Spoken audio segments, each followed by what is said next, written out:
Olá, eu sou o professor Diório, Língua Portuguesa, terceira série. No nosso encontro de hoje, veremos como conhecer o gênero editorial, também chamado de carta ao leitor, e a reconhecer as orações subordinadas objetivas diretas e objetivas indiretas. Para tal, eu trouxe um texto, vamos ler aqui rapidamente e depois vou propor aí uma atividade bem rápida. Somos todos responsáveis. População depende do comprometimento de cada um com posturas conhecidas que levam à contenção da epidemia.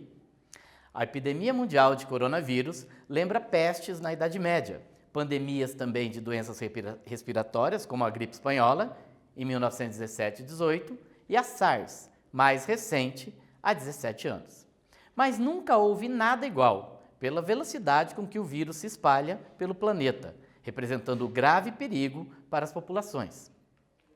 O Brasil, um dos 10 maiores PIBs do mundo, sofrerá danos severos. Pelo tamanho da crise que se aproxima e devido às características da epidemia, a questão não é só do governo, do Congresso, dos poderes republicanos, é de responsabilidade de todos. O Ministério da Saúde disse, acertadamente, que cada um deve saber a sua parte. É essencial se recolher para evitar a retransmissão de um vírus veloz. Aí tem aqui a referência. Então agora eu proponho umas questões bem simples sobre esse texto. Primeiro, a linha fina antecipa o assunto que será tratado no texto. Identifique essa informação. 2. O texto diz que essa epidemia é diferente de outras. Explique. Qual o posicionamento do jornal sobre como agir com a situação de pandemia no país? E, por último, que termo indica que o jornal concorda com as medidas do Ministério da Saúde? Então, vou colocar aqui o texto, essas questões, e dar um pequeno tempo para vocês, ok? Já voltamos.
Foi tranquilo?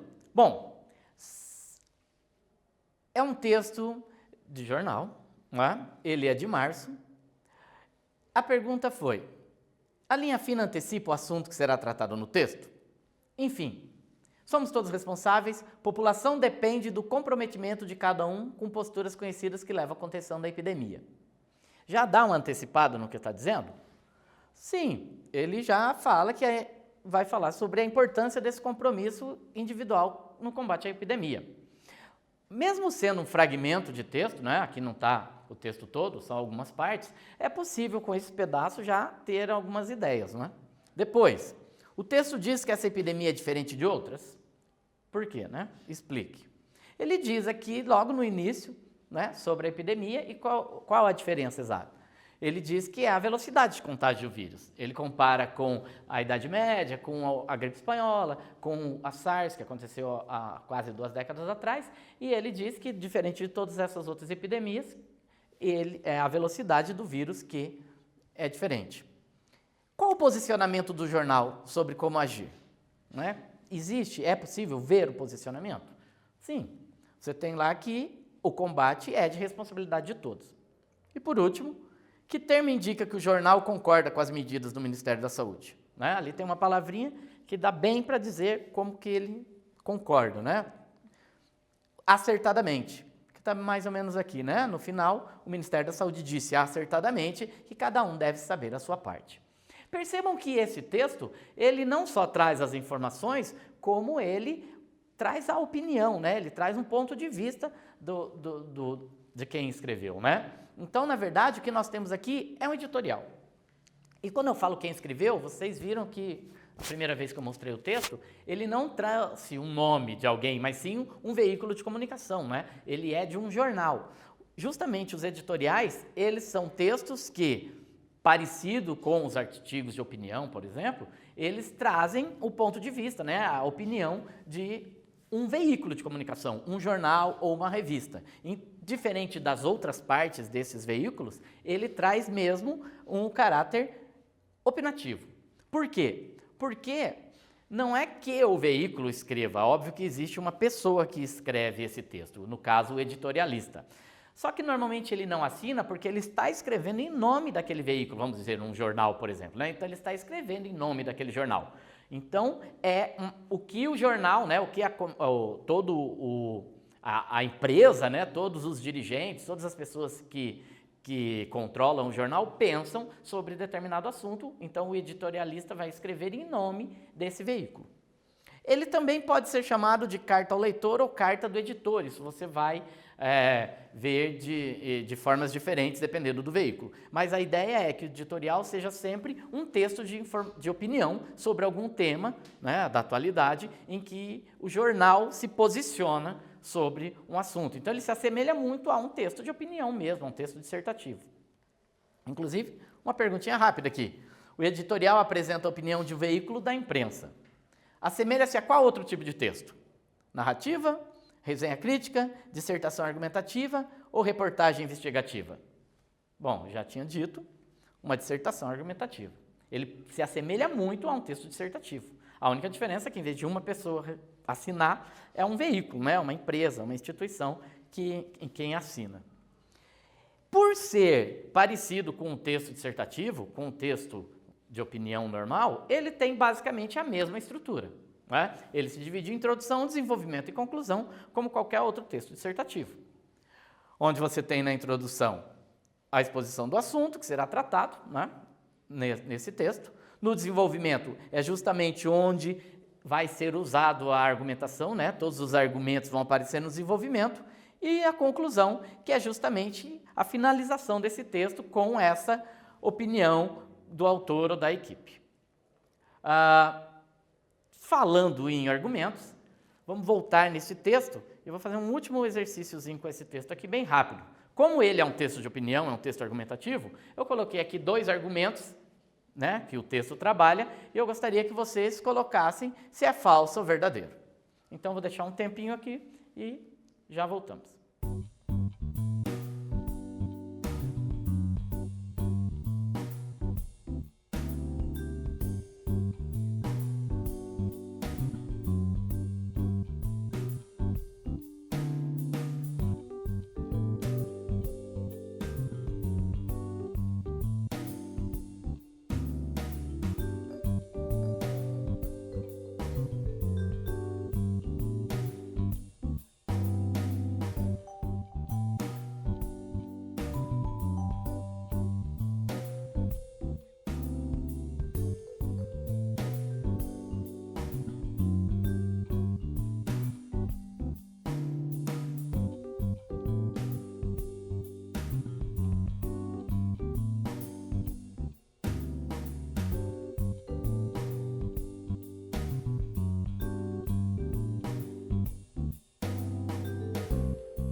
Então, foi tranquilo?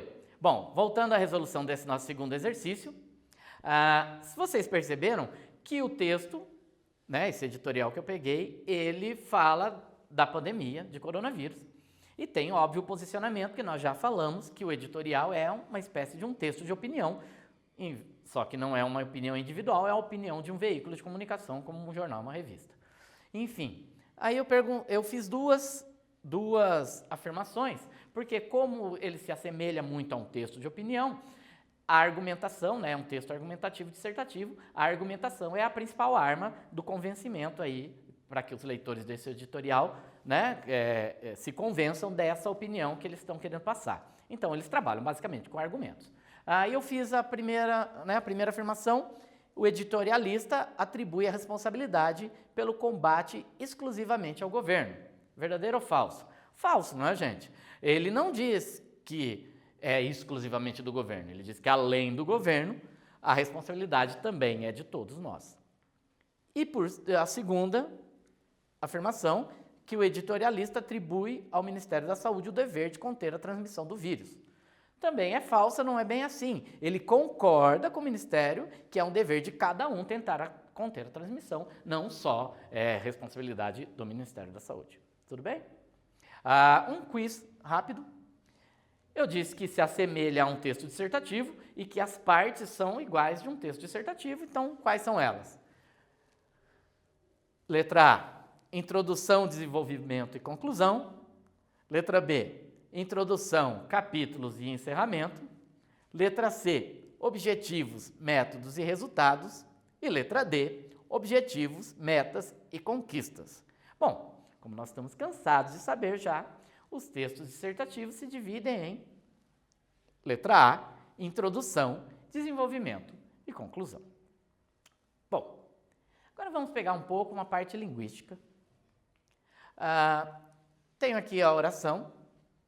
Gostaria que vocês observassem esses três aspectos. Vocês já viram isso em outras aulas, não é? Quais são os verbos, quantas orações há nesse período e se as orações são independentes entre si para a compreensão. Tudo bem? Deixar um rápido tempo, já voltamos.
Então, tranquilo?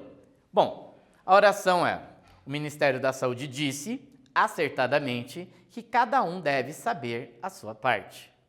Bom, primeiramente, achar os verbos. Eu sempre costumo dizer para os meus alunos em sala de aula e agora aqui, não é?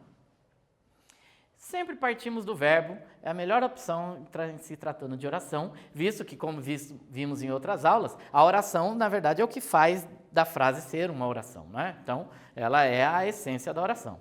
Então, a partir do verbo, todo o resto fica mais fácil. Então, eu pedi para localizarmos os verbos disse e deve saber. Uma locução verbal, na verdade. Então, o Ministério da Saúde disse, acertadamente, que cada um deve saber a sua parte. Bom, eu perguntei também para você localizar as orações, então nós já vimos em outros momentos que isso é um período composto, afinal você tem duas ocorrências verbais, você tem aí duas orações formando um período composto. Cada uma dessas orações, aí vai de você olhar se elas são ou não independentes, que era a terceira pergunta. Que cada um deve saber a sua parte, até que ela poderia ficar isolada, aí sem muito comprometimento no entendimento.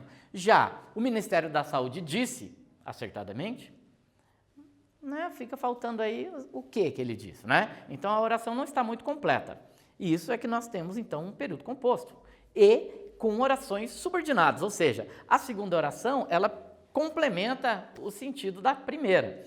Então, ela é uma subordinada.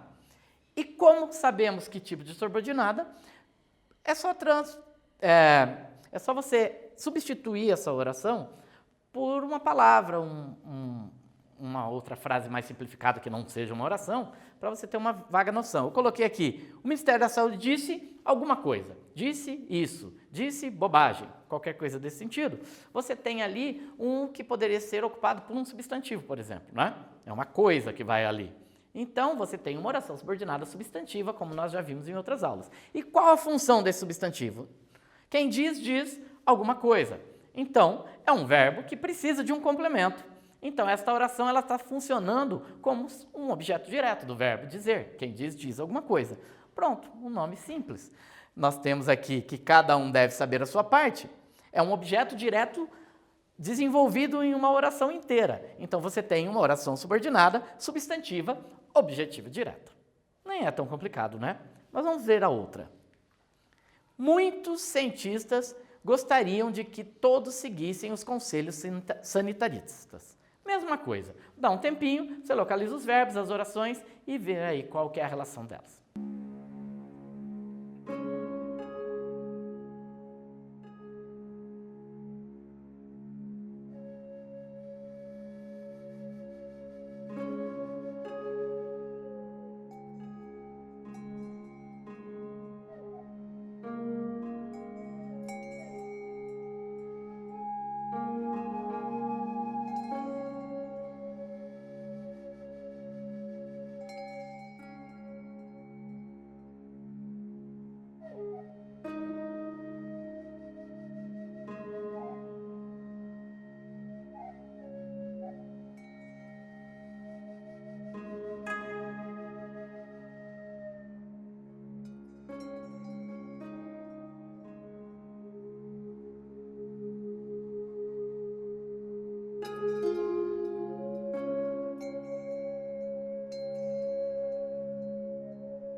Então, foi tranquilo também, eu imagino.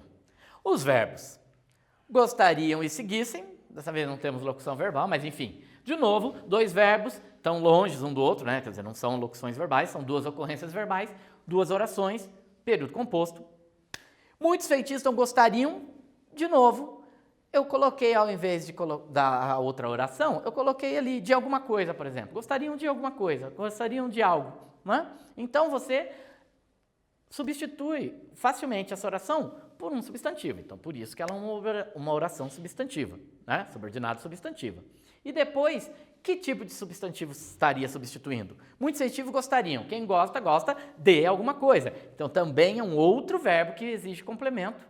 Só que, desta vez, esse complemento tem que vir antecedido de uma proposição, que nós já vimos em outros momentos na vida, que é um objeto indireto, né? Objeto direto é quando precisa complementar o verbo sem nada ali entre eles, né? Entre o verbo e o complemento, ou seja, sem nenhuma preposição.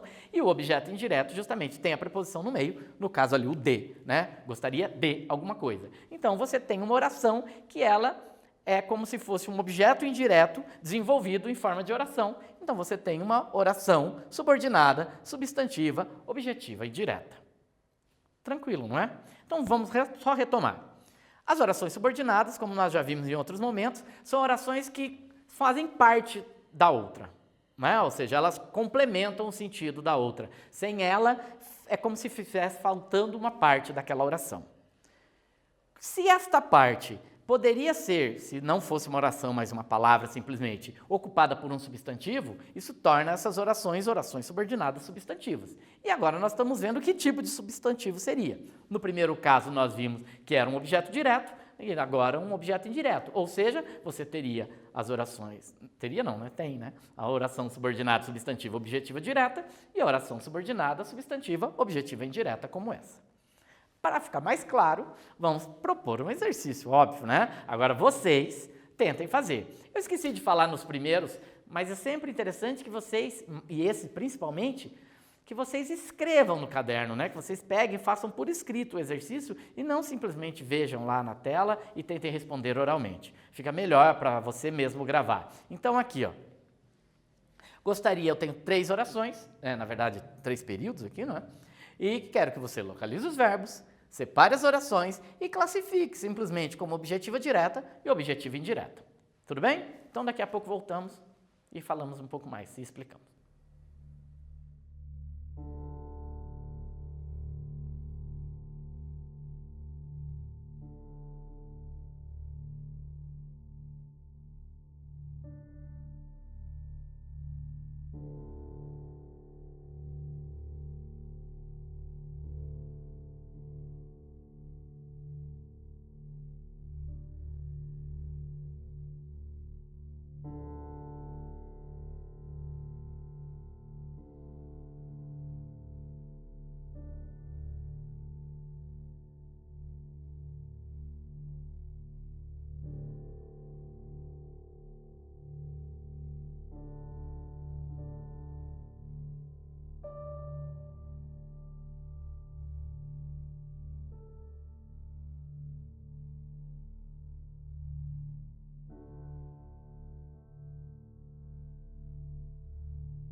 Tranquilo?